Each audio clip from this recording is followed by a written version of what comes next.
Well, well, look what we've got here. A little stray who thinks she can stroll wherever she pleases. Officer Rick Branson's smirk widened as he stepped from his cruiser, his canine snarling at his side. The quiet Glenvale street shimmered in the late sunlight as 7-year-old Nilla Ellison froze, confusion locking her in place. To Branson, she wasn't a child, just another body to put in its place. But as the dog lunged and her screams tore through the calm, fate turned on him. A mile away, Maya Ellison, Delta Force veteran, was already running home. Every step, a soldier's promise of reckoning. Before we go any further, comment where in the world you are watching from, and make sure to subscribe because tomorrow's story is one you don't want to miss. The late afternoon sun cast long shadows across the grassy strip behind the old warehouse. Nilla's pink backpack caught the golden light as she walked her familiar path home.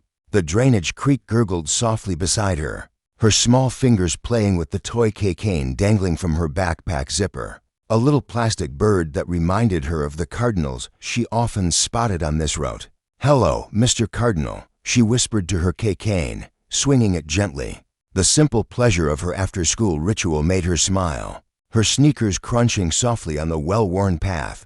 Up ahead on her porch, Mrs. Patel balanced on a step stool, reaching up to adjust a small black device above her door. Her gray hair was neatly pulled back, and her reading glasses hung from a chain around her neck. She turned and spotted Nilla, her kind face lighting up with a warm smile. "Careful up there, Mrs. Patel," Nilla called out, waving enthusiastically.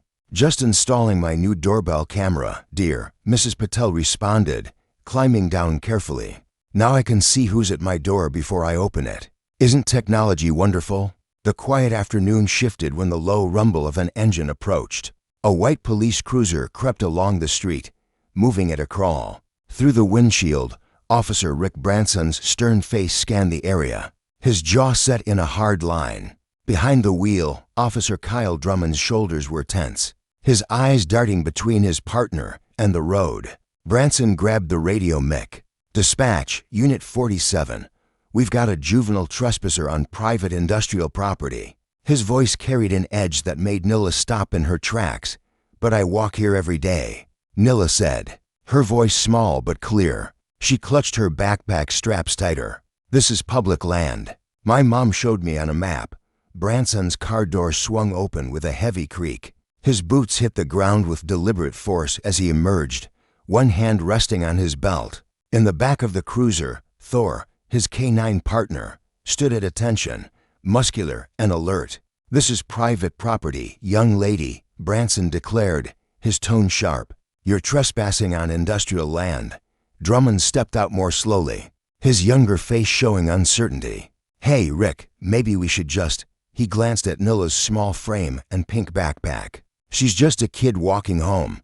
You want to question my judgment, Drummond?" Branson snapped, already moving to the rear door. Thor's eager pants were audible as Branson opened it, keeping a firm grip on the leash. The German Shepherd's powerful presence made Nilla take a step back.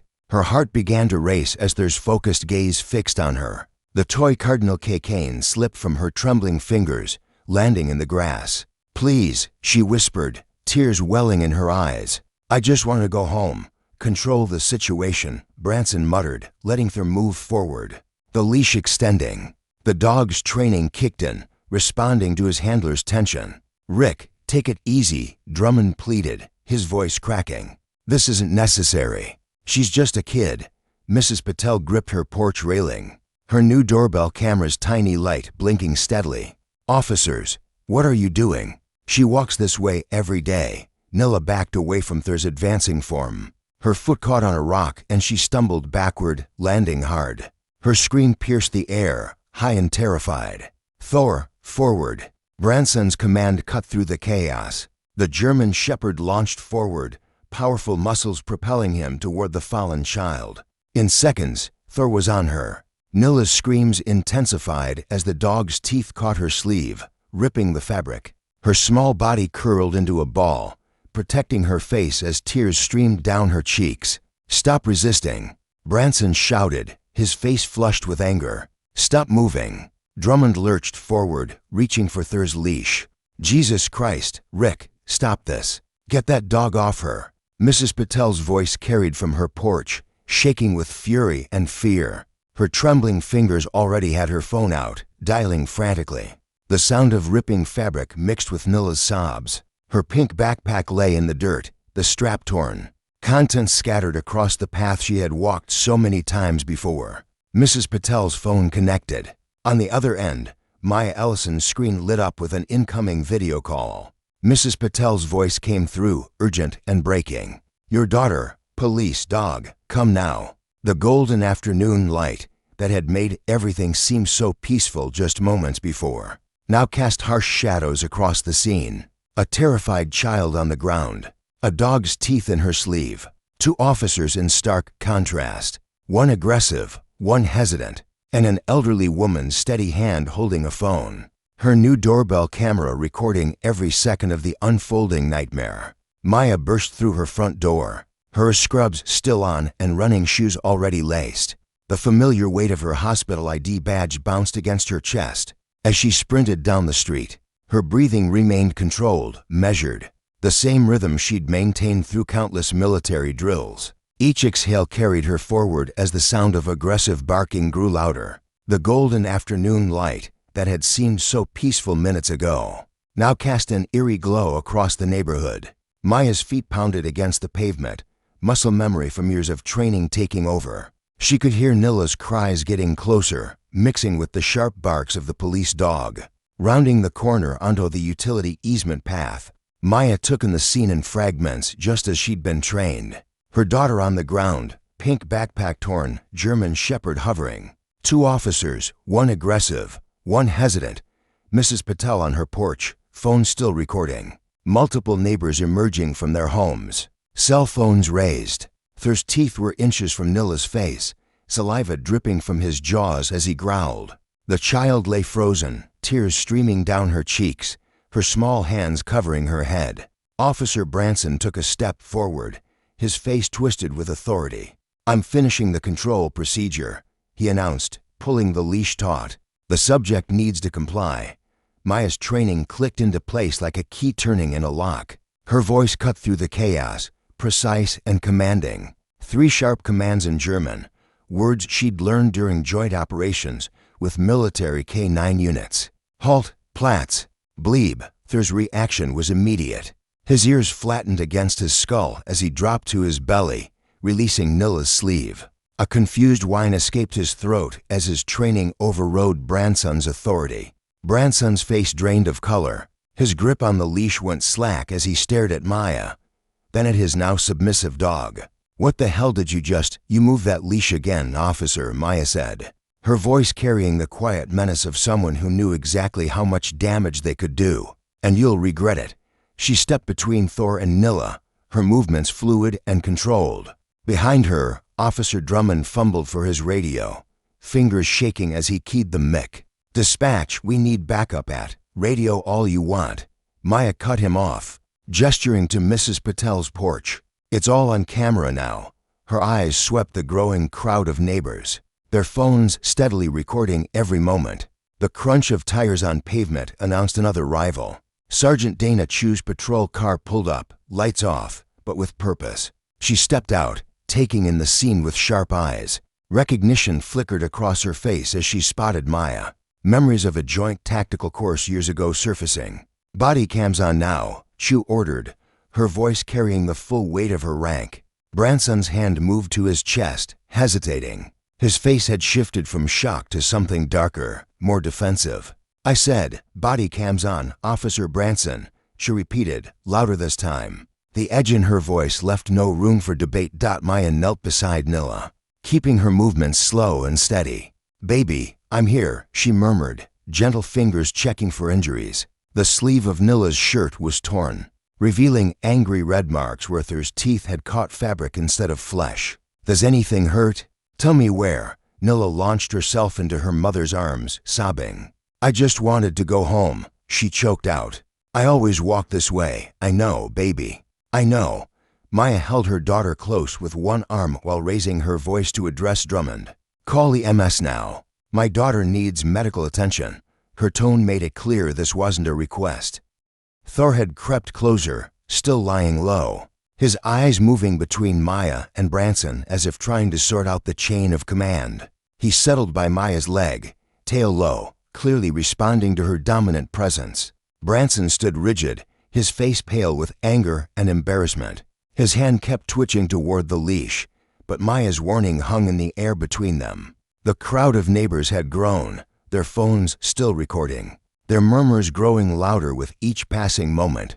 Sergeant Chu moved closer, positioning herself strategically between Branson and the Allisons. She looked at Maya, her voice dropping so only they could hear. "I remember you." Maya met her gaze steadily, one hand still stroking Nilla's hair.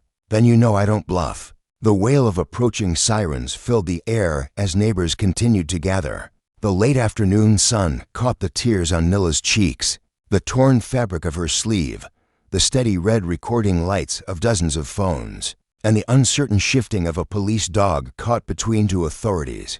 The ambulance's red and white lights painted streaks across Maya's face as she sat beside the gurney, holding Nilla's small hand.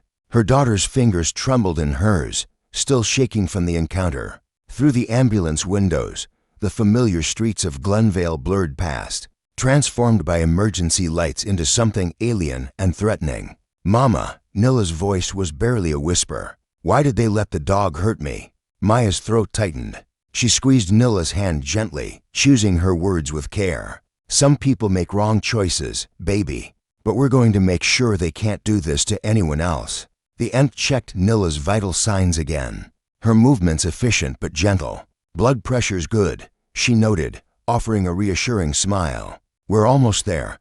At the Maya's colleagues sprang into action. Dr. Wilson, who usually shared coffee with Maya during breaks, now examined Nilla with professional detachment. Nurse Rodriguez, Maya's regular shift partner, carefully photographed each mark on Nilla's arms and legs. "Hold still, sweetheart," Rodriguez murmured, documenting a particularly angry red welt where her teeth had caught Nilla's sleeve. "You're being so brave."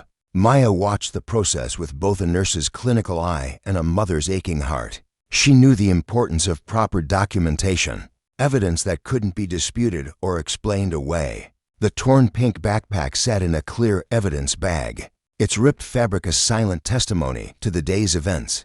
Sergeant Chu appeared in the doorway, her presence both professional and apologetic. She gestured for Maya to step outside while Rodriguez continued the examination. "I'll be right back, baby," Maya promised, kissing Nilla's forehead. "Nurse Rodriguez is going to take good care of you." In the hallway, Chu's usual stern expression had softened slightly. She pulled out a business card and wrote a number on the back. "My personal cell," she explained, handing it to Maya. "I'm filing the incident report exactly as it happened. No sugar-coating." "Thank you," Maya said, pocketing the card. "But we both know how these reports can disappear."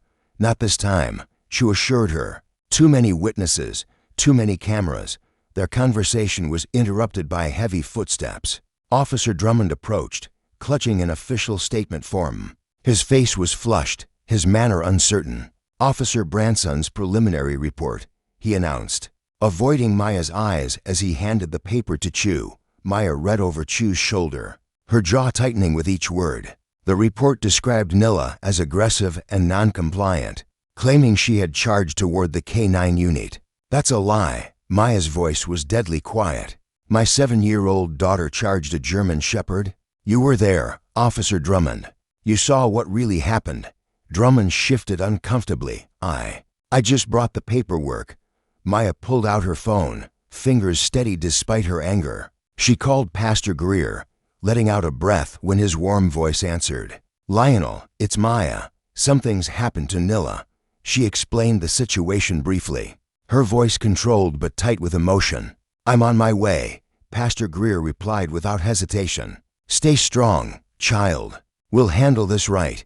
20 minutes later, Pastor Greer's tall figure appeared in the hospital corridor. His presence seemed to fill the space with calm authority. He hugged Maya briefly, then studied the report with grave attention. "They're trying to justify excessive force," he observed, his deep voice carrying decades of wisdom. "But remember what I always say. Stay precise, not loud. The truth will speak louder than rage." Maya nodded, drawing strength from his steady presence.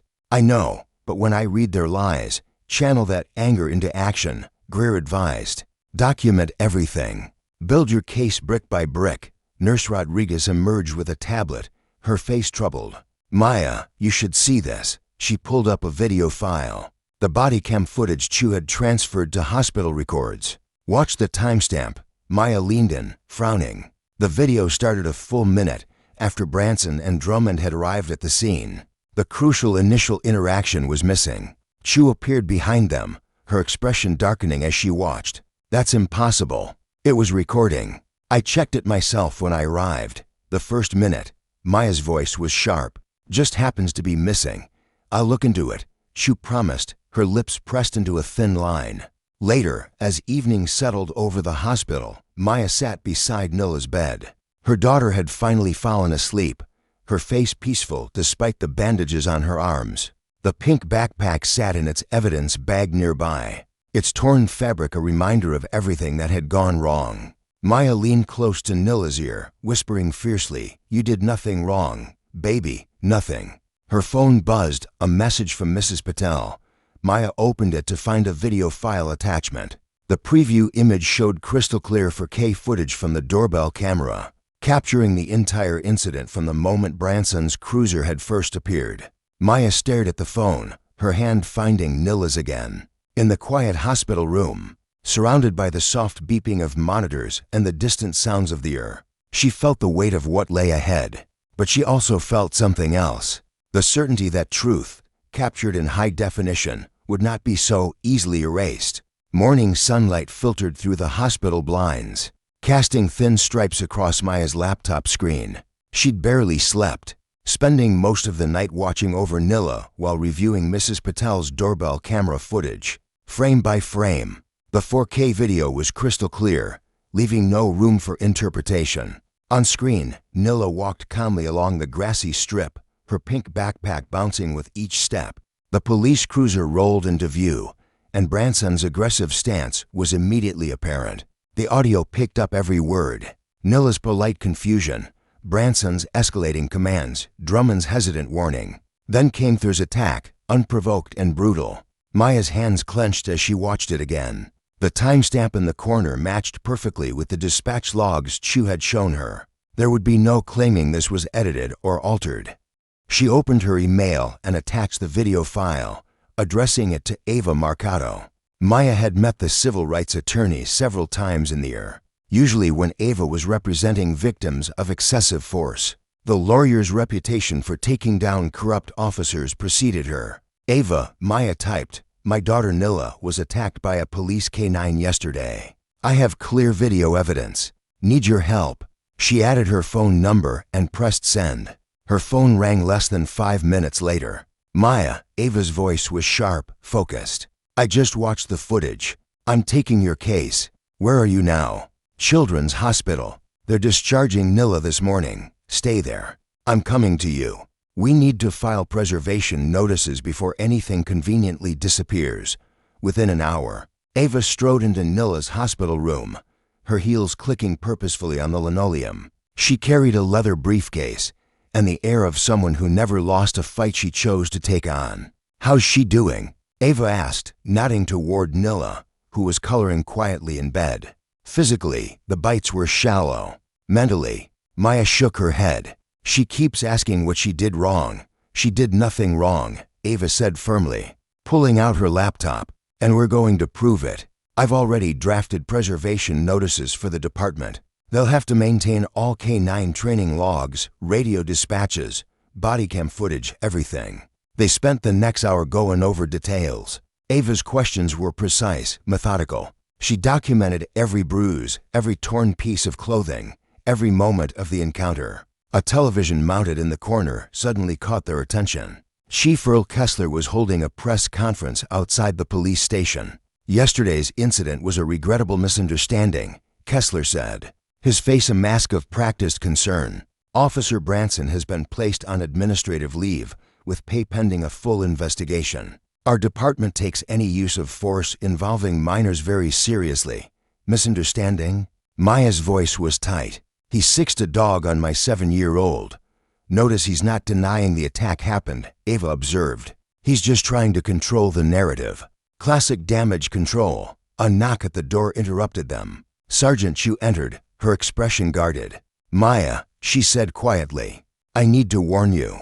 Someone's been asking questions about your military file. They're digging. Who? Can't say for sure, but the requests came from inside the department. Ava made a note, attempting to discredit a witness. Add it to the list. Maya helped Nilla pack her things, and they headed home. The house felt different somehow. Less safe, less private. She double-checked the locks, drew the curtains, and tried to restore some normalcy for Nilla's sake. They were eating dinner when the knock came. Through the peephole, Maya saw a woman in business casual holding a clipboard. The ID badge read, Child Protective Services. Maya's heart raced, but her voice remained steady. Nilla, honey, go to your room for a minute.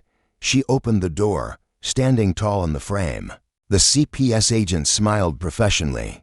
Miss Ellison, I'm Sandra Wheeler from Child Protective Services. We received an anonymous tip about potential instability in the home. May I come in? Maya smiled back, stepping aside. Of course, please enter. She pulled out her phone and dialed Ava, putting it on speaker. I hope you don't mind if my attorney joins us. Hello, Ms. Wheeler. Ava's voice came through clearly. This is Ava Marcato. I'll be recording this interaction as is my client's legal right. Please proceed with your inspection. The CPS agent's smile faltered slightly, but she began her walkthrough. The house was immaculate. Dishes done, floors swept, laundry folded. Nilla's room was bright and organized, her schoolwork displayed proudly on the walls. The refrigerator bore her latest artwork, careful crayon drawings of birds she'd seen on her walks home. Everything appears to be in order, Wheeler said finally, unable to hide her embarrassment. I apologize for any inconvenience. After she left, Ava was still on the line. They're trying to discredit you, Maya, which means they're scared. Maya looked at Nilla's closed bedroom door, thinking of her daughter's drawings, her curious mind, her gentle heart. Then they just woke the wrong mother. The evening settled over Maya's living room like a heavy blanket, the warm glow of table lamps creating intimate pools of light. Maya sat in her favorite armchair, surrounded by allies who had gathered to help plan their next moves. Ava Marcato claimed the dining room chair she'd pulled over, her laptop open and legal papers spread across the coffee table. Pastor Greer's tall frame occupied the far end of the couch, his presence steady and reassuring. Sergeant Chu perched alertly on a kitchen stool she'd brought in, while Mrs. Patel sat primly on the edge of the sofa, still clutching her phone with its precious video evidence. First things first, Ava said, tapping her pen against a legal pad. We need to file the official complaint tomorrow morning. I've drafted it already, but I want to make sure we include every detail. She looked at Maya. The more specific we are, the harder it is for them to wiggle out of this.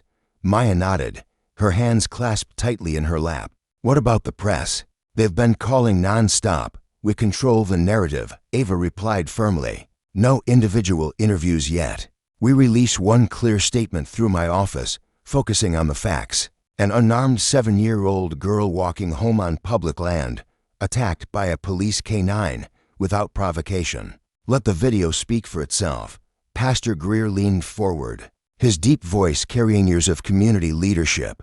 I can host a meeting at the church tomorrow evening. Get the neighborhood involved, but keep it organized. No shouting, no violence, just concerned citizens demanding accountability. The congregation mothers will come, Mrs. Patel added, her accent lending weight to her words. They remember their own children walking that path, and I have more footage from my camera showing other kids using that shortcut. Years of them, peaceful as birds. Sergeant Chu cleared her throat. There's something else you should know. She pulled out a folder from her messenger bag. I did some digging into Branson's K-9 certification records. His credentials expired 3 months ago. He's been operating Thor without valid certification. The room went silent as the implications sank in. That's a felony, Ava said, her eyes sharpening. Using an uncertified K-9 is considered deadly force without proper training. The liability alone. She started typing furiously. A soft knock at the front door made everyone tense.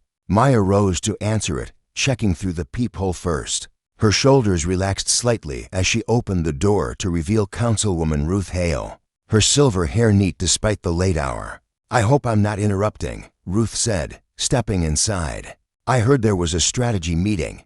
"Councilwoman," Pastor Greer stood respectfully. "Your presence means a lot."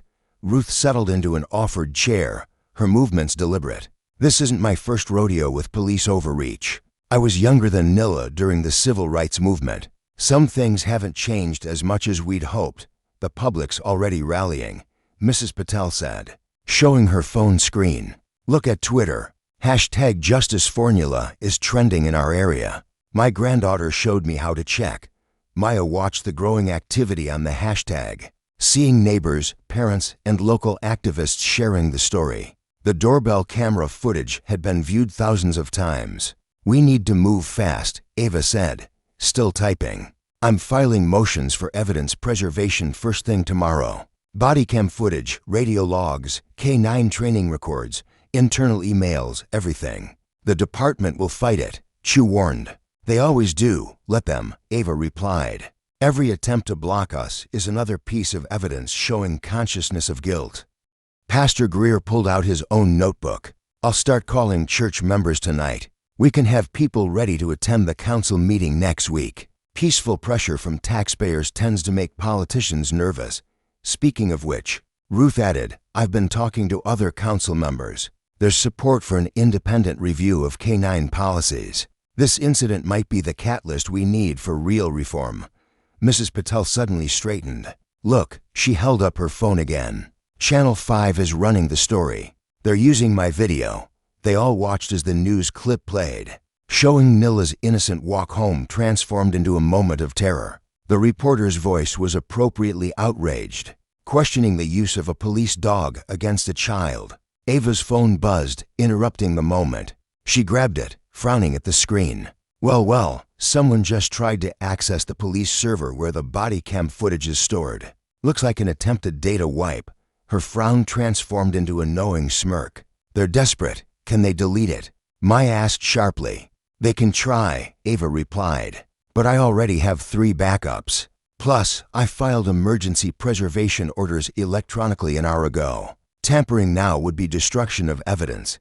Outside, sirens wailed in the distance, their sound carrying through the quiet neighborhood. Maya walked to the window, pulling back the curtain slightly to look out at the darkened street. Police cruisers had been driving past regularly all day, a show of force meant to intimidate.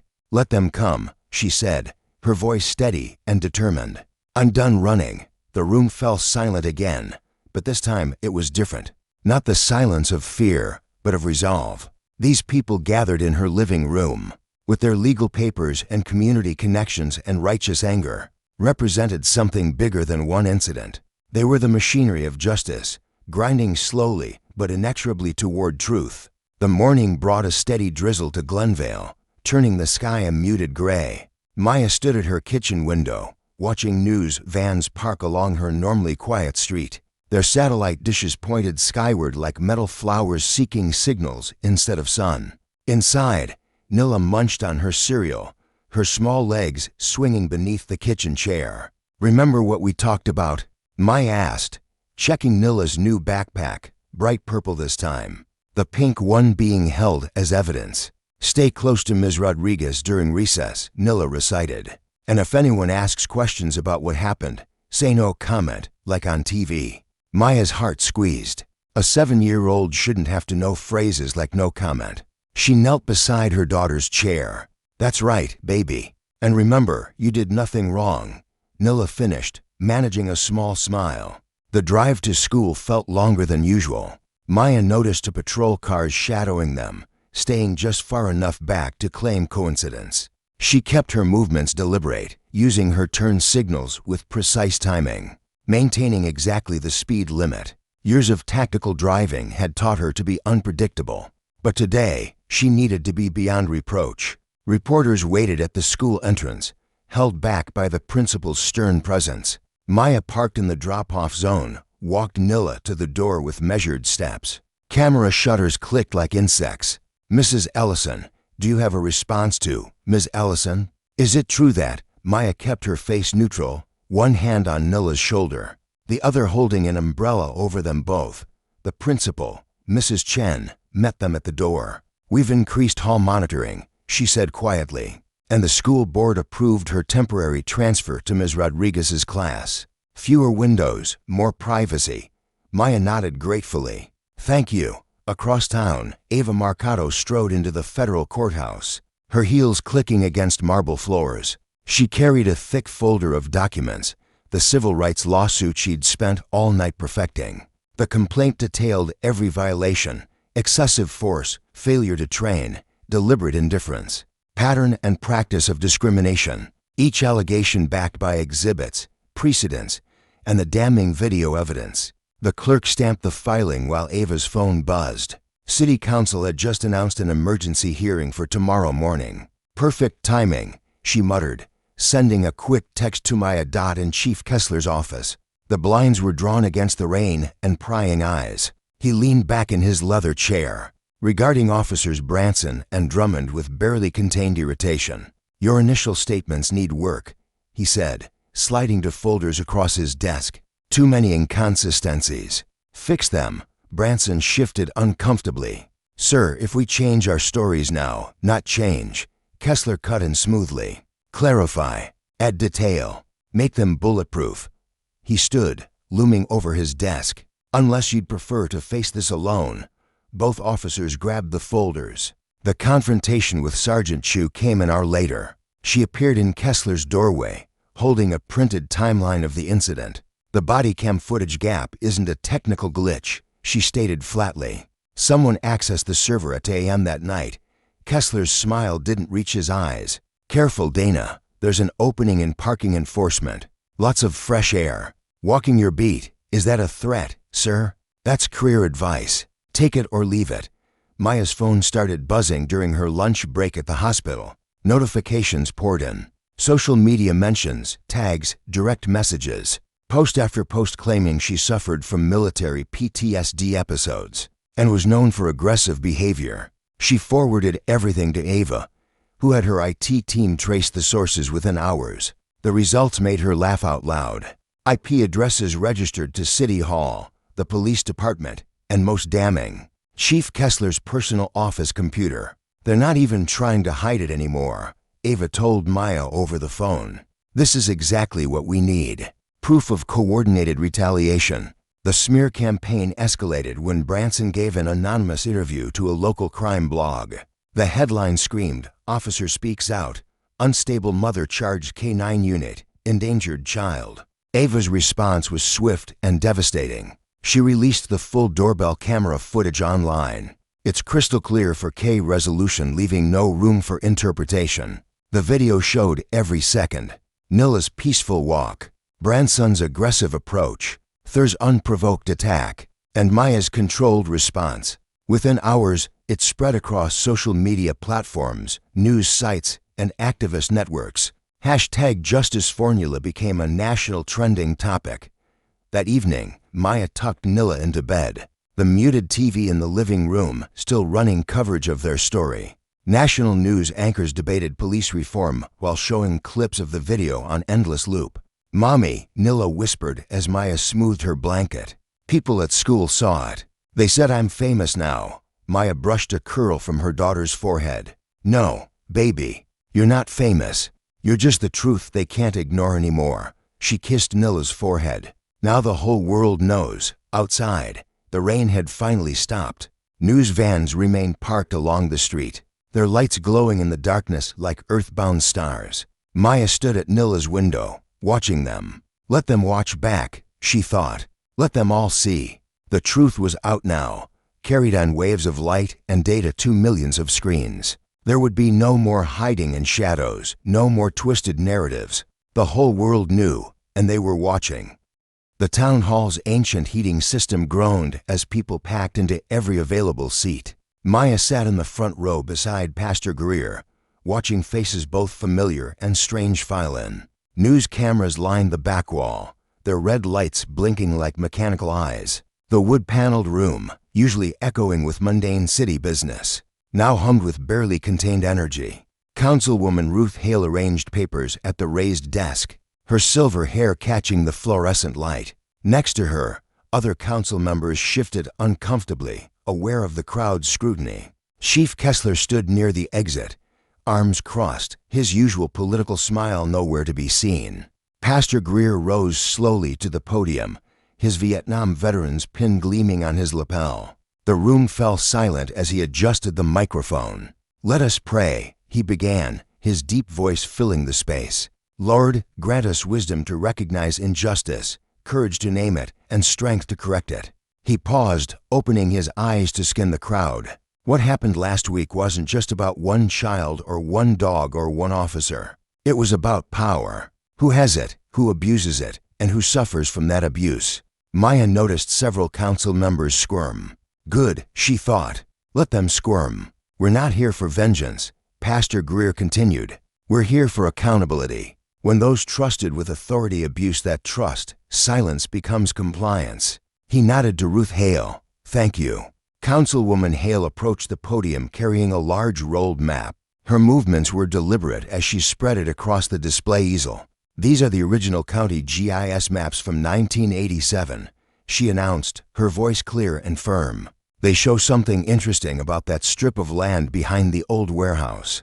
The projection screen lit up with a detailed survey overlay. Hale traced a highlighted path with her finger. "This area, where young Nilla was walking, is not private property. It is a public utility easement established 35 years ago for water main access and designated for pedestrian use." Murmurs rippled through the crowd. Maya watched Kessler pull out his phone, typing rapidly. "Furthermore," Hale continued, "this easement has been used as a footpath by residents for decades. The city's own maintenance crews use it regularly." She pulled out another document. "Here's their log of monthly inspections showing consistent pedestrian access." Branson, sitting with his union representative, seemed to shrink in his chair. His face had gone pale. When Maya's turn came to speak, she stood slowly, smoothing her nurse's scrubs. She hadn't had time to change after her shift, but somehow that felt right, letting them see her as she was, a working mother. "My daughter weighs 50 pounds, she began, her voice steady, but carrying to every corner. She was wearing a pink backpack with a unicorn cane. She was walking home from school on a path she's taken hundreds of times." Maya paused, meeting Branson's eyes. "And she was treated like a threat. She's 7. The room erupted in applause. Someone in the back shouted, "Shame." Maya held up her hand for quiet. "I'm not here to yell.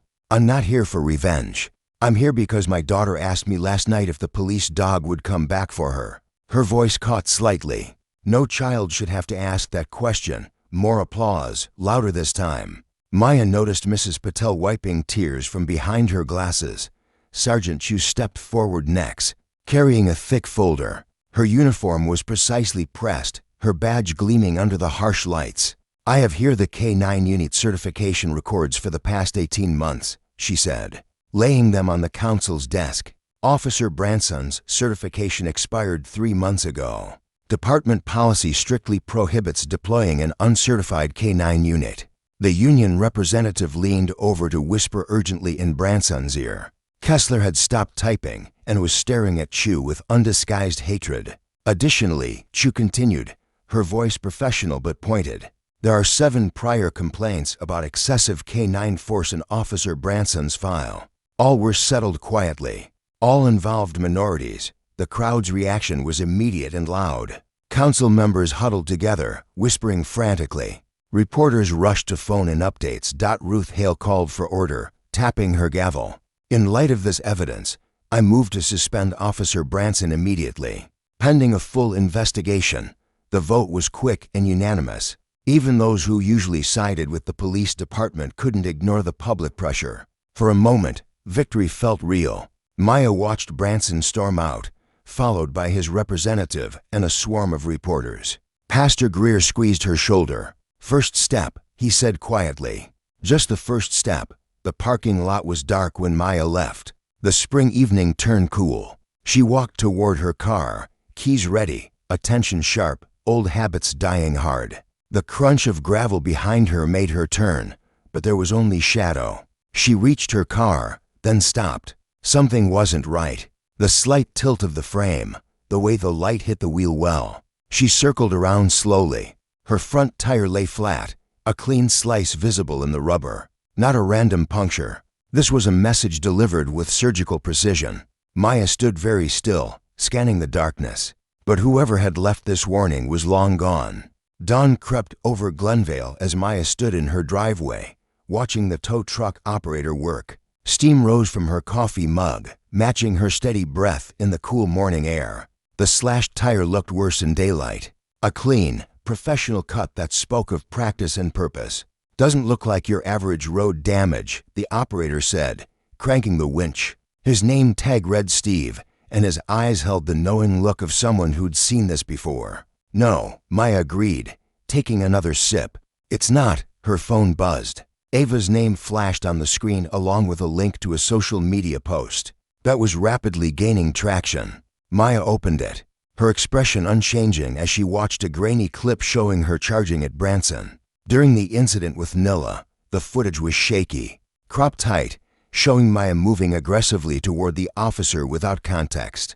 It cut off just before showing her reaching for her terrified daughter. "They're getting desperate," Ava texted. "I'm having my tech team analyze the video now." Maya replied with a simple thumbs up, then dialed Sergeant Chu. "I saw it," Chu answered without preamble. "I'm already in the system checking server logs."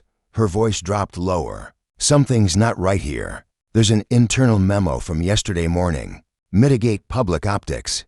Use footage variations. It's got Kessler's digital signature. Can you forward that?" "Not directly, but I'm documenting everything." "Chain of custody." Chu paused. "They've also increased patrols in your neighborhood. 4 times the normal rotation." Maya watched as Steve finished securing her car to the flatbed. "Harassment by policy," she said quietly. "Exactly. And Maya, watch your back. This isn't just about Branson anymore." After hanging up, Maya called an Uber for work. As she waited, Ava's next text arrived with screenshots from her technical analysis. The charging video had been deliberately cropped from Mrs. Patel's doorbell camera footage, slowed down in specific sections to appear more threatening, then artificially degraded to hide the manipulation. "They're not even good at covering their tracks," Ava wrote. "I'm filing an emergency injunction right now to preserve all department communications. They're panicking, and panicked people make mistakes." The morning sun climbed higher as Maya's Uber arrived. Her phone buzzed again. A news alert showing Chief Kessler at an impromptu press conference outside the police station. "These allegations of evidence tampering are completely unfounded," he was saying, his practiced smile firmly in place. "Our department maintains the highest standards of transparency and accountability. Any suggestion otherwise is simply an attempt to inflame public sentiment." Maya watched him lie with the ease of long practice. Behind him, uniformed officers stood at attention, a wall of blue solidarity. But she noticed Drummond shifting uncomfortably at the edge of the frame, his eyes downcast. At the hospital, Maya focused on her patients while her phone accumulated updates. Ava's injunction had been granted. The department was now legally required to preserve all communications related to the incident. Mrs. Patel had given 3 interviews defending the authenticity of her original footage. Pastor Greer was organizing another community meeting. During her lunch break, she received an encrypted message from Chu. "Meeting D now. Something's breaking." 20 minutes later, Chu sent another message. "Office supply closet, 3rd floor." Recorded everything. The video clip that followed showed Drummond, pale and fidgeting, speaking in hushed tones. "Chief pulled me aside right after." His voice wavered. "Said we needed to protect the department's image. Told me to delete the first minute of footage. Said it was standard procedure for buffer issues, and you did it." Chu's voice, professional and steady. Yeah, but I saved a copy first. I didn't feel right about it." Drummond ran a hand through his hair. "He said it was just procedure, but the way he said it, like a threat." Maya forwarded the clip to Ava, adding only leverage. "Gold," Ava replied. "Meeting at my office after your shift. Bring coffee. Strong coffee." The rest of Maya's shift passed in a blur of patience and procedures. By the time she arrived at Ava's downtown office, the sun was setting, painting the windows orange and gold. They sat surrounded by papers, screens, and empty coffee cups. "Look at this timeline," Ava said, spreading out a detailed chart. Every move they've made has only dug them deeper. The slashed tire documented harassment. The doctored video, proof of manipulation. Drummond's confession, conspiracy and obstruction. Maya traced the events with her finger. They're burying themselves with every shovel of dirt, Ava agreed, highlighting another document. And the beauty is, we don't have to do anything except document it. They're so focused on covering up the original incident, they're committing whole new violations. Pride, Maya said softly. It's always pride. Pride in power, Ava corrected. They can't accept that they're not untouchable anymore. She gestured at her phone. Still downloading police server logs. Every delete, every edit, every cover-up, it all leaves traces. And now we have court orders to preserve everything. Outside, distant sirens wailed. Another patrol car making another pass. Maya barely noticed anymore. She was focused on the evidence mounting before her, each piece fitting together like a puzzle revealing the rot beneath the badge. The afternoon sun hung low as Maya pulled away from Nilla's school, checking her mirrors out of habit. Her daughter sat in the back seat, humming softly while drawing in her notebook a new routine that helped calm her nerves. After the incident, "What are you drawing today, baby?" Maya asked, keeping her voice light despite the tension in her shoulders. "The birds I saw at recess. Mrs. Thompson helped me look them up in the library." Nilla held up her sketch. "See, this one's a cardinal." Maya smiled at her through the rearview mirror, but the expression froze as red and blue lights suddenly flashed behind them. Her hands tightened on the steering wheel. "It's okay, Nilla. Stay calm." Maya pulled over smoothly, following every regulation perfectly. She'd already been checking her signals, her speed, everything by the book. Through her side mirror, she watched Officer Branson emerge from the patrol car. That familiar swagger in his step. Her jaw clenched. He wasn't supposed to be on active duty. "License and registration," Branson drawled, leaning into her window with calculated intimidation. His breath smelled of coffee and satisfaction. "Officer Branson," Maya acknowledged coldly, hands visible as she reached for her documents. "I thought you were on administrative leave. Reinstated for paperwork," he said, smirking. "Funny how things work out. You failed to signal back there." "No, she didn't." Nilla's small voice came from the back seat. "I was watching the lights blink. Mommy always signals." Branson's eyes flickered to Nilla, then back to Maya. "Children don't always see everything, do they?" His tone carried a threat. Maya kept her breathing steady, Delta Force training kicking in. "Stay calm, document everything." She pressed the record button on her phone, lying face up on the passenger seat. "Is there a problem here?" A new voice cut through the tension. Sergeant Chu strode up from her just-arrived vehicle, her face tight with controlled anger. "Routine traffic stop, Sergeant," Branson said, straightening up. "Failure to signal. I was behind them for 6 blocks. Chu interrupted. "Every signal was proper. Your dash cam will confirm that, won't it?"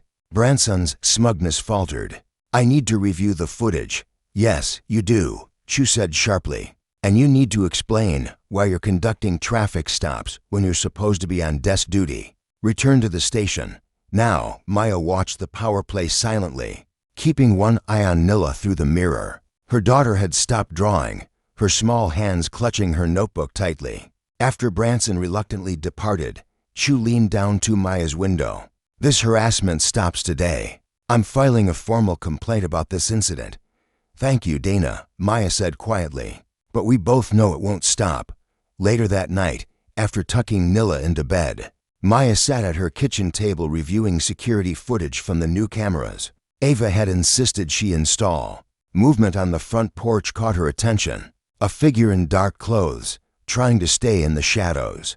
The camera's infrared caught his face clearly. Officer Martinez, off duty, skulking around her home. Maya's fingers flew over her phone, sending the footage to both Ava and Chu. Ava called immediately. "This is beyond harassment," Ava said, her voice tight with controlled rage. "I'm filing for an emergency protection order first thing tomorrow. We have clear evidence of stalking now. They're escalating," Maya observed, keeping her voice low to not wake Nilla, "because they're losing control of the narrative. The public's turning against them. The evidence is mounting, and Ava paused as Maya's doorbell camera pinged another alert. Is someone else there? Maya switched to the live feed. 2 more officers, claiming to be following up on a noise complaint. I'm calling Chu, Ava said. Don't open the door. Record everything. The officers eventually left, but the damage was done. Nilla appeared in the kitchen doorway, clutching her stuffed rabbit. I heard voices, she said softly. Are they back again? Maya opened her arms and Nilla ran into them. She could feel her daughter trembling slightly. Mommy, are they ever going to stop? Maya held her close, running a hand over her hair. When they learn who they're dealing with, she promised, steel in her voice. After getting Nilla back to sleep, Maya pulled out her notebook. The same type she'd used for mission planning in Delta Force. She began writing methodically. Times, locations, witness names, patterns of harassment. Each incident carefully documented, each officer involved noted. The soldier in her was awake again, analyzing threats, planning counter moves. She'd fought in war zones, trained elite units, faced down bigger threats than corrupt small-town cops. These men thought intimidation was power. They'd never faced someone who understood true strength, the kind that came from protecting what mattered most. Her pen moved steadily across the page, mapping out their patterns of harassment, their weak points, their attempts at covering their tracks. Every detail could matter. Every incident built their case stronger. She'd learned long ago that the most important battles were won through preparation, through knowing your opponent better than they knew themselves. A text from Chu lit up her phone. Security detail in place. Unmarked car across the street. We've got your 6. Maya nodded to herself, adding another note to her growing list. They thought they were wearing her down. Instead, they were giving her ammunition. The pre-dawn darkness pressed against Maya's windows, broken only by the sudden flash of red and blue lights. Her eyes snapped open instantly. Combat reflexes never truly fade. The pounding at her front door echoed through the house like gunfire. Police, open up. Compliance check. Maya was already moving, muscle memory from years of tactical response. She grabbed her phone, hitting record as she pulled on a robe. Her mind raced through possibilities. No warrant needed for compliance checks, but the timing wasn't random. Mommy, Nilla's frightened voice came from her doorway. It's okay, baby. Remember what we practiced. Go to your safe spot and call Mrs. Patel. Maya kept her voice steady, watching Nilla nod and slip back into her room. They drilled this, knowing this day might come. The pounding continued. Maya moved deliberately to the door, phone recording everything. I'm opening the door. I am unarmed and compliant. The door burst open before she could reach it. 4 officers swarmed in, tactical gear, weapons drawn. Maya recognized Drummond among them, his face a mask of false authority. Hands where we can see them, the lead officer shouted unnecessarily. Her hands were already raised. My 7-year-old daughter is in her room, Maya said clearly for the recording. I do not consent to this search. I want my lawyer present. They ignored her, spreading through the house with practiced efficiency. Maya heard Nilla cry out as they entered her room. Stay calm, baby, Maya called, fighting to keep her voice level. Everything's going to be okay. 1 officer stayed with Maya while the others conducted their search. She watched them overturn cushions, dump drawers, scatter papers. Their movements were too practiced, too focused on specific areas. This wasn't a search. It was a performance. Well, came Drummond's voice from the living room. He emerged holding an evidence bag containing a single 9mm round. Look what we found under your couch cushion. Maya's laugh was cold. That's planted and you know it. I haven't owned ammunition since leaving service. Check the round. It'll match department inventory. Threatening an officer now? Drummond's partner stepped forward, cuffs ready. Turn around. Hands behind your back. Maya complied, her military training warring with maternal instinct as she heard Nilla sobbing. My daughter needs to stay with Pastor Greer or Mrs. Patel. They're her approved guardians. CPS has been notified, Drummond said with false regret. Can't leave her with unofficial guardians. Policy, you understand? The cuffs closed around her wrists with a decisive click. Maya kept her face neutral even as rage burned in her chest. They'd planned this well, separating her from Nilla, trying to break them both. Nilla, she called as they led her out. Remember what I taught you. Be brave, baby. I'll see you soon. The neighbors were emerging onto their porches, phones recording. Maya caught glimpses of Mrs. Patel already on her phone, presumably calling Ava. Good. The community network they'd built was activating. At the station, they processed her with deliberate slowness. Through the booking room window, she saw Branson watching, that same smirk playing on his face. He thought he'd won. Beside him, Sergeant Chu stood with her arms crossed, face pale with contained fury. Maya sat silent through processing, giving only necessary responses. Her mind worked like it had in combat, assessing threats, identifying weaknesses, planning counter moves. They'd made a mistake with this play. Too obvious to desperate. The holding cell was cold, meant to be uncomfortable. Maya sat on the metal bench, closed her eyes, and focused on her breathing. Delta Force training had taught her patience. Wait for the target to expose himself. Watch for the mistake. Strike only when victory is certain. She thought of Nilla, probably terrified in some CPS office. But they'd prepared for this too. Nilla knew to stay calm, to remember that Mommy would come for her, to trust that their friends would help.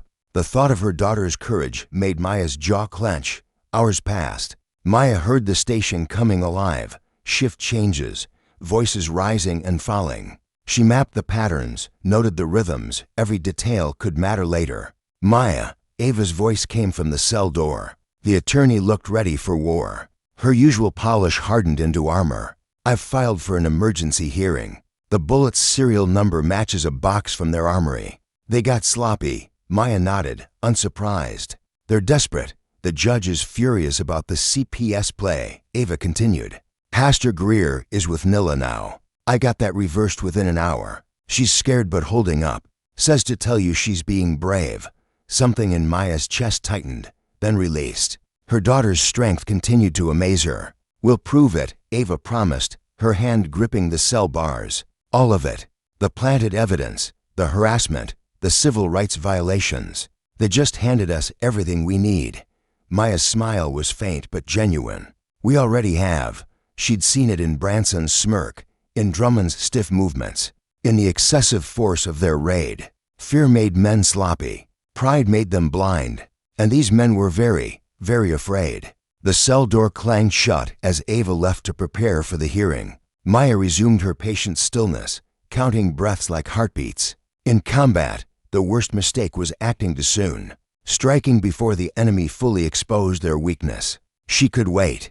The truth would do its work. Dawn broke over Glenvale's empty streets, painting the small cafe's parking lot in shades of gray and gold. Sergeant Dana Chu sat in her personal vehicle, off duty, watching the entrance for any signs of surveillance. Her fingers drummed nervously on a thick manila envelope in her lap. Ava Marcado's silver sedan pulled in precisely at 6 a.m., parking to spaces away, as arranged. The attorney stepped out, business casual but combat-ready in her own way, carrying a coffee cup that could excuse this early meeting to any watching eyes. Chu slid into Ava's passenger seat, the envelope tight against her chest. You need to see this, she said without preamble. But first, how's Maya holding up? Like a soldier, Ava replied, her voice low. They thought the holding cell would break her. Instead, she's been mapping guard rotations and calculating shift patterns. Chu almost smiled. Sounds like Maya. Here's why I called. She opened the envelope, removing a memo written on department letterhead. This came down 3 weeks ago, right before the incident with Nilla. Ava's eyes narrowed as she read. The memo, signed by Chief Kessler, outlined new aggressive compliance measures for trespass enforcement. But it was the handwritten notes in the margins that made her inhale sharply. Use K9 to establish compliance, she read aloud. Maintain presence in problem areas until residents learn. Another note, partially crossed out, focus on repeat offenders. And there, the rest was scratched through, but the implication was clear. He means families, Chu said flatly. He's targeting kids to control parents, the path Nilla took. It's been a shortcut for decades, but certain residents started complaining about those people using it. And Kessler saw an opportunity. Ava finished. She carefully photographed each page with her phone. This proves the K9 deployment wasn't a mistake or overreaction. It was policy. There's more. Chu pulled out a spreadsheet. Patrol assignments changed right after this memo. Branson and Drummond were specifically tasked to that area, despite 3 prior excessive force complaints. And look at the times. Right after school lets out, Ava noted, her jaw tightening. They were waiting for a child to make an example of. They just didn't expect that child's mother to be Delta Force, Chu added, or for the community to rally like this. As if on cue, Ava's phone buzzed. A text from Pastor Greer. Rally starting at 9 a.m. Veterans groups joining. Media confirmed. The Veterans networks activated overnight, Ava explained. Once Maya's service record leaked, which I suspect was your doing, Chu's expression remained carefully neutral. Information wants to be free. Outside the car, early morning traffic was picking up. Commuters headed to work, kids to school. The city awakening to another day of simmering tension. I need to get this to the judge, Ava said, securing the documents. The emergency hearing's at 10 o'clock. This memo proves the bullet was planted. They're retaliating against a witness to their own policy violations. Be careful, Chu warned. Kessler's got friends in the prosecutor's office. They'll try to bury this. Let them try. Ava's smile was sharp. Sunlight's the best disinfectant. By 9 a.m., the courthouse steps were packed.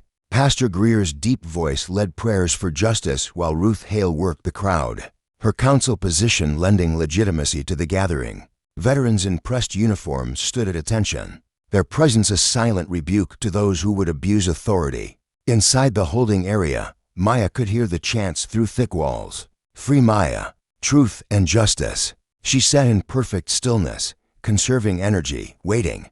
The emergency hearing moved quickly. Ava presented the memo, highlighting the pattern of targeted harassment. The judge, a former JAG officer herself, read through the documents with growing anger. This arrest appears retaliatory, she declared. The evidence is suspicious at best, manufactured at worst. Ms. Ellison will be released pending investigation. Furthermore, I'm referring this entire matter to the State Attorney General's office. Maya walked out of the courthouse at 11:23 a.m., free and upright. Reporters surged forward, microphones thrust toward her face. Questions overlapped. Ms. Ellison, how do you respond to these charges? What message do you have for Chief Kessler? Are you planning to sue the department?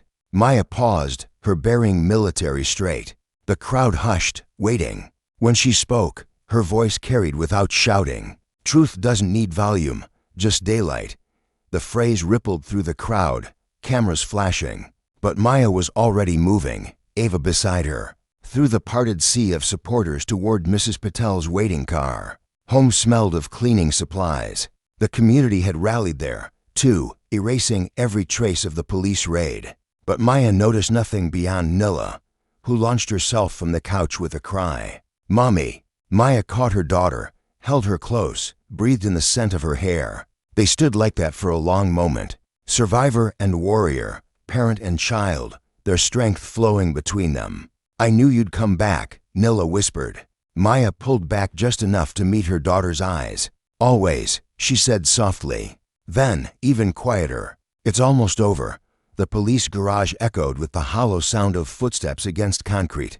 Officer Kyle Drummond paced between the parked cruisers, checking his watch for the third time. The fluorescent lights buzzed overhead, casting harsh shadows across his worried face. A car door slammed somewhere in the structure.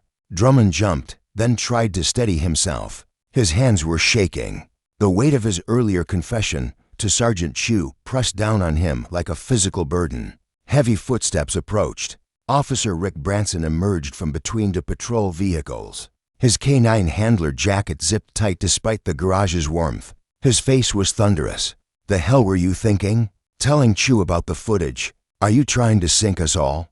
Drummond backed up a step, bumping into a cruiser's side mirror. I couldn't keep lying, Rick. That little girl was trespassing. Branson cut in, jabbing a finger toward Drummond's chest. And her mother's unstable. We did our jobs, did we? Drummond's voice cracked. Because I remember you saying, it's just a kid, right before you let her loose. I remember. Branson grabbed Drummond's collar, pushing him against the cruiser. You remember what we tell you to remember. You understand? This isn't just about us anymore. in the shadows behind a support pillar. Sergeant Chu stood motionless, her phone recording every word. She'd anticipated this confrontation after Drummond's confession. Known Branson would try to strong-arm him into silence. "I can't sleep," Drummond was saying, his voice small. "Every time I close my eyes, I hear that little girl screaming. And for what? Because she took a shortcut home. For what?" Branson's laugh was ugly. "For control, you idiot. For showing them who's in charge. Kessler gets it. Why do you think he backed us up?" Chu's fingers tightened on her phone. This was what they needed. "Kessler told us to make it stick," Branson continued, his voice dropping to a harsh whisper. "The kid, the mom, both. Make an example. Show everyone what happens when they challenge us. But the evidence, Branson sneered. "That bullet we planted will keep Mommy locked up long enough to break her. CPS will find something wrong with the home situation. There's always something if you look hard enough." A car alarm chirped somewhere above them. Branson's head snapped around, suddenly aware they might not be alone. He released Drummond's collar with a shove. "Fix your statement," he ordered, "or the next time Thor gets loose, it might be near your place. Accidents happen." Branson's footsteps receded, leaving Drummond slumped against the cruiser. Chu waited until the elevator doors closed before emerging from her hiding spot. "Officer Drummond." He startled, then saw who it was. His shoulders sagged with something like relief. "You got all that?" he asked quietly. Chu nodded, stopping the recording. "Every word." "You did good, Kyle." She sent the file immediately, encrypted, to both Maya's and Ava's phones. The timestamp would be critical, proving it wasn't doctored or staged. Across town in Ava Marcato's office, two phones buzzed simultaneously. Maya leaned forward as Ava played the recording, their faces illuminated by the desk lamp's warm glow. "Make it stick." "The kid, the mom, both." Branson's voice filled the quiet room. Maya's expression remained carefully neutral, but her hands had curled into fists. "This is it," Ava said, already pulling up forms on her computer. "Conspiracy, obstruction, civil rights violations, and that's just the start. The threat at the end gives us witness intimidation, too. How fast can you file it?" "I'll have it on the judge's desk for tomorrow morning's hearing." Ava's fingers flew across the keyboard. "With the bullet evidence and this recording, we can prove systematic harassment and corruption. The whole department will have to answer for this." Maya stood, pacing the office. "They went after my daughter," she said quietly. "Used her to try to break me. Used the system meant to protect children to threaten her. They'll pay for that," Ava promised, her tone hard. "Every single one of them." An hour later, Maya sat beside Nilla's bed, watching her daughter's peaceful sleep. The recording played softly from her phone again. "Make it stick." Branson's words seemed to hang in the dim room. Maya reached out to smooth Nilla's hair, remembering her daughter's screams that first day. The terror in her eyes when the police burst in this morning. "No," she whispered, her voice carrying all the quiet fury of a mother protecting her child. "I'll make it right." The nightlight cast soft shadows on Nilla's drawings taped to the wall. Her maps, her birds, her world made small and safe through a child's eyes. Maya sat in the gentle darkness, guardian and protector, while somewhere across town, Ava's evidence filing worked its way through the system, ticking like a countdown toward justice. The courthouse buzzed with anticipation. Every wooden bench in the gallery creaked under the weight of bodies pressed shoulder to shoulder. Reporters clutched notebooks, their pens hovering. Community leaders sat straight back in the front row, Pastor Greer's calm presence anchoring them. Along the back wall, a row of veterans stood at parade rest, their presence a silent statement of support for one of their own. Maya sat beside Ava at the plaintiff's table, her posture military precise. She wore her old service dress uniform, ribbons and medals catching the fluorescent light. Nilla, in a neat blue dress, held her mother's hand and watched the room with wide eyes. Across the aisle, Chief Kessler's expensive suit couldn't hide his sweating. Branson kept adjusting his collar while Drummond stared at his hands, shoulders hunched. Their attorney shuffled papers without reading them. Judge Martinez entered, her robes flowing as she took her seat. The bailiffs' all-rise barely registered over the rustle of bodies standing. Given the severity of the new evidence, Judge Martinez began. We'll hear the plaintiff's full presentation first. Ava rose smoothly, tablet in hand. The courtroom screen lit up with Mrs. Patel's doorbell camera footage. The crystal-clear 4K video showed Nilla walking calmly, then Branson's aggressive approach. When Thor lunged, several people in the gallery gasped. Maya's hand tightened around Nilla's. The timestamp proves Nilla was walking home at 3:45 p.m. Ava said, "Now, let's look at the county GIS maps." The screen split to show official survey documents. A red line traced the utility easement exactly where Nilla had walked. "This path has been a public right-of-way for 40 years, Ava continued. Officer Branson's claim of trespassing was fabricated from the start. She clicked forward. Thor's expired K-9 certification filled the screen, followed by training logs showing missed race certification dates. Officer Branson knowingly deployed an uncertified K-9 unit against a child. Ava's voice carried clear outrage. But it gets worse. The next slide showed Sergeant Chu's whistleblower memo. Chief Kessler's signature bold at the bottom. His handwritten note about using the dog to establish compliance. Damning in blue ink. Branson's attorney stood. "Objection. That memo could be what?" Ava cut in. "Fabricated? Then you'll love this next bit." She played the garage recording. Branson's voice filled the courtroom. "Kessler told us to make it stick. The kid, the mom, both." Drummond made a small choking sound. Branson's face went red. Judge Martinez leaned forward. "Sergeant Chu, please approach." Chu walked to the witness stand, sworn, and confirmed recording the conversation. Her testimony was precise, professional, and devastating. "I witnessed Officer Branson threaten Officer Drummond," she said. "He admitted to planting evidence and following Chief Kessler's orders to target the Ellison family." Drummond suddenly stood, tears streaming down his face. "It's true," he blurted. "All of it. We were told to make examples, to use fear." "I'm so sorry." His attorney tried to silence him, but Drummond shook his head. "No more lies.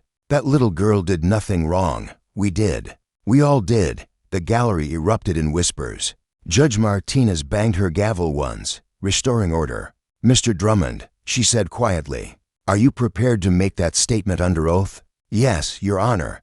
His voice shook, but held firm, for the next 20 minutes. Drummond detailed everything. The targeting of minority neighborhoods, the pressure from Kessler, the systematic abuse of power. Branson's face grew darker with each revelation. Chief Kessler sat perfectly still, but his collar had grown dark with sweat. Judge Martinez reviewed the evidence in silence. The gallery held its collective breath. When she looked up, her eyes blazed with controlled fury. "In 30 years on this bench," she began, "I have never seen such a calculated abuse of authority. This department weaponized fear against a child, a 7-year-old girl walking home from school." She turned to face the defendants. "You betrayed your badges, your oaths, and this community's trust. Worse, you tried to destroy a family that dared to stand up to you." The judge nodded to the bailiff. "Officers Branson and Drummond are remanded into custody for perjury and evidence tampering. Chief Kessler will surrender his badge, pending a full investigation." The bailiff stepped forward with handcuffs. The gallery gasped as steel clicked around Branson's wrists. Then someone started clapping. The applause spread like wildfire. Drummond accepted the cuffs quietly, still crying. Branson struggled until a second bailiff stepped in. Kessler stood woodenly as his badge was taken. Maya finally relaxed her ramrod posture. Nilla squeezed her hand and whispered, "Did we win, Mommy?" "Yes, baby," Maya answered softly. The truth won. They stood to leave, but the gallery was already on its feet. Pastor Greer led the way, creating a path through the crowd. The veterans saluted as Maya passed. Outside the courthouse, supporters lined the steps. Someone started chanting, "Ellison, Ellison." Maya lifted Nilla onto her hip, holding her close as they descended the steps. Cameras flashed. Reporters called questions, but all Maya heard was her daughter's heartbeat against her chest. Steady, safe, and finally free from fear. The chanting grew louder, echoing off the courthouse columns. "Ellison, Ellison." The city council chamber hummed with anticipation. Sunlight streamed through tall windows, casting long shadows across the polished wood floors. Every seat was filled with people standing along the walls and spilling into the hallway outside. Maya sat in the front row beside Ava, both women dressed in crisp business suits. Pastor Greer and Mrs. Patel flanked them, along with a dozen other community members who'd stood by them through everything. Nilla wasn't present. She was at school, where she belonged, safe and ordinary again. Councilwoman Ruth Hale stood at the podium, her silver hair gleaming under the lights. She adjusted her reading glasses and tapped the microphone. "The special session of the Glenvale City Council will come to order," she announced, her voice carrying authority earned through decades of public service. "Today we vote on Ordinance 2023-47, establishing the Civilian Oversight Board and comprehensive K-9 unit reforms." She lifted a thick document. This ordinance was crafted with input from law enforcement experts, civil rights attorneys, and most importantly, our community members. It requires civilian review of all use of force incidents, mandatory body camera compliance, and complete restructuring of our K-9 program under external certification. The chamber was silent as Ruth continued. "We've seen what happens when power operates without accountability. A child was attacked. A mother was targeted. A community's trust was shattered." She paused, looking directly at Maya. "But we've also seen what happens when people stand together for justice." The council members listened as Ruth detailed the ordinance's provisions: quarterly public hearings, independent investigators, new training protocols, a complete ban on K-9 deployment against minors. "The motion is on the floor," Ruth declared. "Council members, your votes." One by one, they voted, some enthusiastically, others more reluctantly, but the result was clear, 11-1 in favor. The gallery erupted in applause. Maya remained still, her expression controlled, but her eyes shone. Ruth raised her hand for quiet. "There's more. The city has agreed to settle the civil rights lawsuit filed by Maya Ellison. The terms include a 7-figure payment, and more importantly, a binding consent decree." Ava stood, holding up the official settlement document. "The decree mandates implementation of all reforms within 6 months with federal oversight. It also includes provisions for community education programs and legal aid funding." Ruth nodded, and regarding K-9 Officer Thor, she gestured to Sergeant Chu, who stepped forward. "Thor will be retired immediately to the Blue Ridge K-9 Sanctuary," Chu announced. "He'll live out his days in peace, free from the misuse that made him a weapon instead of a protector." Maya's expression softened slightly at this news. She understood Thor had been a tool, not the villain. "The settlement money will establish the Nilla Center," Ava continued, "providing after-school programs and safe walking routes for all our children. Because this was never about punishment. It was about prevention." Ruth returned to the podium. "Ms. Ellison, would you like to address the council?" Maya rose slowly, her posture straight but not stiff. She walked to the podium with measured steps, her presence commanding attention without demanding it. "Thank you, Councilwoman Hale," she began, "and thank you to everyone in this room and beyond who turned fear into action." Her voice carried clearly, trained by years of giving military briefings. "When my daughter was attacked, I could have responded with rage. Many expected me to. But what this community showed me was something more powerful. The strength of united purpose." She gestured to the gathered faces. "You didn't just share our outrage. You channeled it. You didn't just demand justice. You worked for it. Every person who attended a meeting, who shared their story, who kept their porch lights on for our children, you proved that change doesn't come from anger. It comes from action." Pastor Greer nodded slowly, pride evident in his expression. Mrs. Patel wiped away tears. "This ordinance, this settlement, they're not an ending," Maya continued. "They're a beginning. We have to stay vigilant, stay involved, stay committed to making this community what it should be. A place where every child can walk home without fear." The chamber erupted in applause again. But Maya raised her hand. "One more thing. To the officers who still believe in their oath to protect and serve." She looked directly at Chu. "Thank you for choosing right over easy. That's what real courage looks like." As the session concluded, people began filing out into the late afternoon sun. Maya and Chu found themselves alone for a moment on the courthouse steps. The sky was painted in deep oranges and purples. A beautiful sunset, marking the end of a long journey. Chu extended her hand. Maya took it, their handshake firm and professional. "Soldier to soldier. You kept your oath," Maya said quietly. Chu's expression was solemn but satisfied. "So did you?" Morning light painted Glenvale's streets in soft gold. Birds darted between newly leafed trees, their songs mixing with the distant sounds of school buses and morning traffic. The air carried the fresh scent of cut grass and early spring flowers. Maya stood in front of her mirror, adjusting her blazer. She'd traded her scrubs for business casual wear that suited her new role as a trauma counselor. At the Veterans Center, the position let her use both her medical training and military experience to help others heal. It felt right. "Nilla, breakfast's ready," she called upstairs. Feet thundered down the stairs as Nilla appeared, wearing her favorite yellow dress and a new backpack covered in hand-drawn birds. Her smile was bright and unguarded, the way a child's smile should be. "Mom, did you see? Mrs. Patel's roses are blooming." Nilla pointed through the kitchen window where their neighbor was already out tending her garden. The older woman waved, her doorbell camera still faithfully monitoring the street. Though for happier moments now, Maya set out plates of eggs and toast. "Eat up, sweetheart. Big day today." They walked hand in hand down their street toward what used to be the shortcut. The morning sun caught the new metal sign that marked the entrance. "Nilla's Pathway Easement. Walk home safe." The once narrow dirt path had been transformed into a proper walkway lined with solar-powered lamps and newly planted cherry trees. Neighbors emerged from their homes to join them. Mrs. Patel brought her famous lemon cookies. Other families arrived with their children, all dressed for the opening ceremony. The atmosphere was festive, celebratory.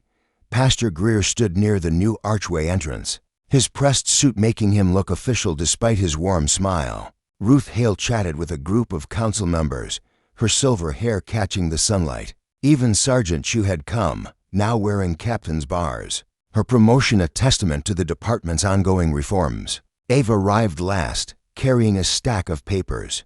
"Hot off the press," she announced, handing Maya a copy of the local newspaper. The headline read, "Community Celebrates Victory. Nilla's Pathway opens today." "Look at that," Maya said softly to Nilla. "You're famous, not famous." "Mom," Nilla corrected with 7-year-old wisdom. "Just right." The crowd gathered as Pastor Greer stepped forward to begin the ceremony. His deep voice carried across the morning air. "We gather today not just to open a pathway, but to celebrate a journey," he began. "This ground beneath our feet has always been public land, meant for all to share. But it took the courage of a child and the determination of a community to make that truth visible." He gestured to the new lighting fixtures, the emergency call boxes, the clearly marked signs. "These improvements aren't just about safety, though safety matters deeply. They're about claiming our right to move freely, to walk without fear, to know that justice isn't just a word in books." Ruth Hale stepped forward with the ceremonial scissors, their handles painted in bright colors by local school children. "Would Nilla like to help me cut the ribbon?" she asked. Nilla looked up at Maya, who nodded encouragingly. Together, Ruth and Nilla approached the red ribbon stretched across the pathway's entrance. The crowd counted down. 3, 2, 1. The scissors snipped cleanly through the ribbon. Applause erupted, along with cheers and a few happy tears. Someone started singing "This Little Light of Mine," and others joined in. Nilla broke away from the crowd, running ahead along the smooth new pathway. Her laughter echoed back, pure and uninhibited. Maya watched her daughter skip and twirl, remembering how different things had been just months ago. The knot that had lived in her chest for so long finally began to unwind completely. Mrs. Patel appeared at Maya's side, offering a cookie. "She's herself again," the older woman observed. "That's the real victory." "It is," Maya agreed. "Though the other victories matter, too." They watched as other children joined Nilla, their backpacks bouncing as they explored the pathway. Parents followed more slowly, admiring the new benches and the artistic fence panels designed by local students. Ava and Chu stood together, an unlikely but strong friendship forged through their fight for justice. The consent decree compliance report came back perfect, Ava mentioned. Every requirement met or exceeded. "The new training protocols are actually working," Chu added. "Officers are learning de-escalation first." It's changing the whole culture. Overhead, street light banners fluttered in the morning breeze, their message clear against the blue sky. Justice is a journey, but it gets there. Maya moved to where Nilla had stopped to examine a newly planted cherry tree. She knelt beside her daughter, adjusting the slightly crooked backpack strap with gentle hands. The morning sun warmed their faces, and somewhere nearby, a cardinal called to its mate. "Ready to walk home, baby?" Maya asked softly. Nilla's eyes sparkled as she looked at her mother, all traces of past fear gone. "Always," she answered, taking Maya's hand. "I hope you enjoyed that story. Please share it with your friends and subscribe so that you do not miss out on the next one. In the meantime, I have handpicked 2 stories for you that I think you will enjoy. Have a great day."